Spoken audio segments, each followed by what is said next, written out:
আপনাদের স্বাগত জানাই আমার কথা শুনবার জন্য। সারা দেশে অস্ত্র উদ্ধারের জন্য যৌথ অভিযান শুরু হচ্ছে। একথা এখন সর্বজন বিদিত যে বিগত সরকারের পোষ্য বাহিনী কিংবা তাদের গুন্ডা বাহিনী কিংবা নেতাকর্মী অনেকের কাছেই অবৈধ অস্ত্র রয়েছে এবং বৈধ অস্ত্রের অবৈধ ব্যবহারও তাদের করবার কথা, এবং সেটা করেছে। তার কিছু নমুনাও আমরা দেখেছি জুলাই আগস্টের মাসাকারের সময়। তাদের হাতে প্রচুর অর্থ রয়েছে দেশের ভেতরে, এবং যে অর্থ তারা দেশের বাইরে পাচার করেছেন, এবং তাদের প্রতি কিছু আন্তর্জাতিক শক্তি, আঞ্চলিক শক্তির সমর্থন রয়েছে, অন্ধ সমর্থন রয়েছে। এ কথা মাথায় রাখতে যে চিত্র আছে সেটা অত্যন্ত ভয়ঙ্কর। কিন্তু আমি বিশ্বাস করতে চাই যে বাংলাদেশের মানুষ, বাংলাদেশের আইন শৃঙ্খলা রক্ষাকারী বাহিনী তো বটেই, বিশেষ করে সশস্ত্র বাহিনী এই বিষয়ে সজাগ আছে এবং সতর্ক আছে। এ কথা সবাই বলেন যে সামরিক বাহিনীর, সেনাবাহিনীর শাসন কেউ চান না, কিন্তু দেশকে রক্ষা, দেশের স্বাধীনতা সার্বভৌমত্ব রক্ষা এবং যে কোনো দুর্যোগ দুর্বিপাকে আমাদের সেনাবাহিনী সবার আগে থাকে, আমাদের সশস্ত্র বাহিনী কার্যকর ভূমিকা পালন করে। এবং জুলাই আগস্টে আমরা দেখেছি যে জনগণের বিপক্ষে এটি বেস্টে দাঁড়ায় না, জনগণের পক্ষে সবসময় থাকে। আমরা বিশ্বাস করি যে এখনো তারা সবসময় থাকবে। যৌথ অভিযানের সময় পুলিশের উপরে তেমন ভরসা করবার কোনো কারণ আছে বলে আমি মনে করি না। এখনো তাদের মরাল স্ট্রেংথটা ফেরত আসেনি, এখনো তারা খাপছাড়া, অগোছালো, এবং যেভাবে পুলিশ বাহিনীকে গড়ে তোলবার চেষ্টা হচ্ছে সেটাও কতটা কার্যকর হবে সেটি আমার যথেষ্ট সংশয় আছে। কাজে মূল ভার সেটা সেনাবাহিনীর উপরে, এবং তারা এই বিষয়ে অত্যন্ত গুরুত্বপূর্ণ ভূমিকা পালন করবেন আমি বিশ্বাস করি। এই অস্ত্র উদ্ধারের সাফল্যের কোনো বিকল্প নাই। এই বিকল্প যে নেই সেটা আমাদের বর্তমানের জন্য এবং ভবিষ্যতের জন্য মাথায় রাখতে হবে, এবং সেই লক্ষ্যে আমাদের সফল হতে হবে।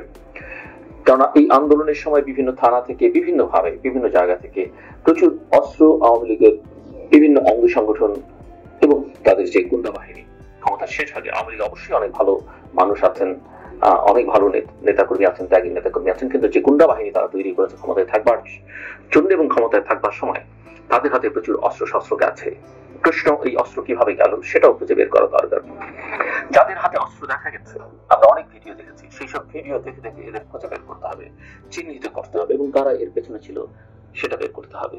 আমি বারবার মনে করি এই সংকট থেকে উদ্ধারের জন্য সেনাবাহিনীর সমর্থন, সহযোগিতা, সক্রিয় উদ্যোগের কোনো বিকল্প নেই।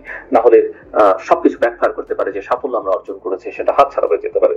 এবং এই অভিযান কতটা সফল হবে সেটা নির্ভর করবে স্বচ্ছতার উপরে। এই অভিযান কেউ আওয়ামী লীগ বলেই যেন তার উপরে না হয়, কেউ আওয়ামী লীগ বলেই যেন তাকে মামলায় ফাঁসিয়ে দেবার জন্য আগে পুলিশ যেগুলো করেছে একটা কিছু ধরিয়ে দিয়ে একজনকে ফাঁসিয়ে দিত, সেরকম না হয়। এই অভিযানের নামে আবারও যেন বিএনপি বা জামাত বলে কাউকে তাদের বিরুদ্ধে কোনো কার্যকর বা অকার্যকর পদক্ষেপ না নেওয়া হয় যে তাকে ফাঁসাতে হবে, এটা যেন স্বচ্ছতার ভিত্তিতে হয়, সেটা আমার কথা। এবং রাজনৈতিক বিবেচনা থেকে যেন এই অভিযান পরিচালিত না হয় সেটাও আমার প্রত্যাশা থাকবে। আমি চাইবো যে শুধুমাত্র অপরাধীদের চিহ্নিত করা হোক, সে যে দলেরই হোক না কেন, এবং অবশ্যই পতিত সরকারের সমর্থক গোষ্ঠী যারা এই অপকর্মের সঙ্গে যুক্ত ছিল তাদেরকে খুঁজে বের করতে হবে, তাদের হাতে যা আছে সেগুলো খুঁজে বের করতে হবে। ইতিমধ্যেই মরাল স্ট্রেংথ হারিয়ে ফেলা পুলিশ বাহিনীর সদস্যরা যখন এখনো কাজে যোগ দেয়নি, বা অন্যান্য বাহিনীরও যদি কেউ থাকে, প্যারামিলিটারি ফোর্সের, এমনকি আনসার বাহিনীরও, তাদের হাতে কোনো অস্ত্র থাকলে, এরকম অস্ত্র থাকলে সেগুলোকে খুঁজে বের করতে হবে এবং উদ্ধার করতে হবে। এই প্রসঙ্গে আমি একটু আইন শৃঙ্খলা পরিস্থিতির সঙ্গে দেশের অর্থনীতির পরিস্থিতি নিয়ে একটু আপনাদের সামনে কথা বলতে চাই। আমরা জানি যে দেশের অর্থনীতি খুব একটা ভালো শেপে রেখে যায়নি বিগত সরকার, যতটা পারে তারা ধ্বংস করে দিয়ে গেছে। অর্থনৈতিক পুনরুদ্ধারটাও আইন শৃঙ্খলা রক্ষা পরিস্থিতির যে উন্নত করা, আইন শৃঙ্খলা পরিস্থিতির উন্নয়নের পাশাপাশি অর্থনৈতিক পুনরুদ্ধারও একটা বড় চ্যালেঞ্জ এই সরকারের সামনে।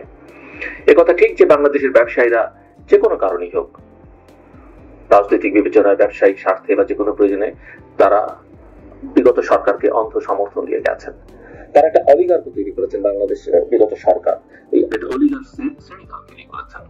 এদের মধ্যে অনেকে চিহ্নিত আছেন, কিন্তু মাথায় রাখতে হবে এটাও যে যে অপরাধ করেছে সেই অপরাধের জন্য তাকে আইনের আওতায় আনা, তার বিরুদ্ধে তদন্ত করা, বিচার করা এগুলো খুব জরুরি, কিন্তু সেটা যেন খামখেয়ালি করে দ্রুত গতিতে করতে হবে এরকম না হয়।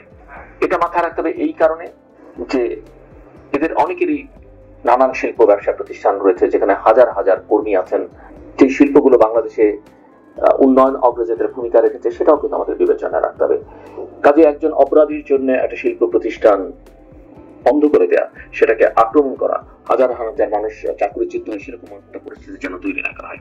অনেকের ব্যাংক অ্যাকাউন্টও সিজ করা হচ্ছে। সেটা করতে গিয়ে তারা যদি বেতন ভাতা না দিতে পারে, শ্রমিকরা, আমরা দেখছি গত কয়েকদিন ধরে যে অসন্তোষ শ্রমিকদের, বিভিন্ন ফ্যাক্টরিতে যে অনাকাঙ্ক্ষিত ঘটনা ঘটছে, সেগুলো যেন না ঘটে।